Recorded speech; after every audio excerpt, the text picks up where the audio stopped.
customer engagement type that we have.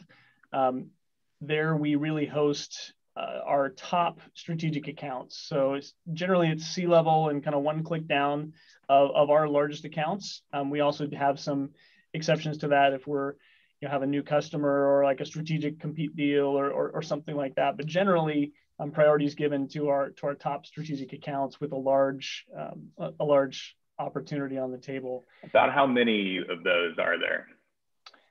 So we have, there's a lot of different ways of segmentation, but we have a strategic 500 list is kind of our core constituent that gets priority. And then there's major accounts and kind of the account segmentation goes down from there. But okay, I don't want to distract. We'll talk about tiers for sure. So that's, you've got the Redmond EBC, and talk to me about the other offerings. Yeah, so adjacent to also in Redmond is our Industry Experience Center. So that is more of the experiential.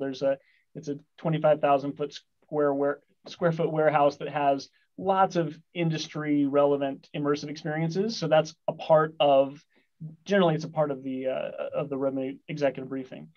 In the field, in our technology centers that I talked about, is much more technical engagements. And so they're really working with customers to solve a specific business challenge, or working with the sales teams and account teams to close a specific deal within their region. And the types of engagements they will do a strategy briefing or something similar to an executive, what we would call an executive briefing, but it's more at the business decision maker or IT decision maker level in an organization. They also do a lot of proof of concept and hackathons, design thinking sessions. They may do a 2-week-long technical engagement where they mock up a customer's full IT environment and run workloads and really get very, very deep into the stack. So it's much more hands-on. And then our newest facility, which helps to bring those engagement types together, are experience centers. So we opened our first experience center in Singapore 2 years ago. Experience Center Asia.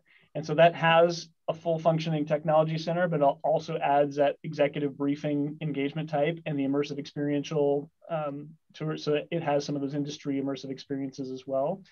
And so that's our way of scaling, some of those experiences that you would get in Redmond to other customers that wouldn't ever qualify or be able to come to a briefing in Redmond. So we have that in Singapore.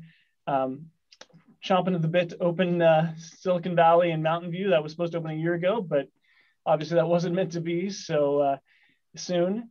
And then we also have centers that are under construction right now in EMEA, in Munich, and then also in Atlanta, which is going to be Microsoft's kind of second US headquarters. That'll be our second largest site in the US. So it handles East Coast and LATAM and other engagements there.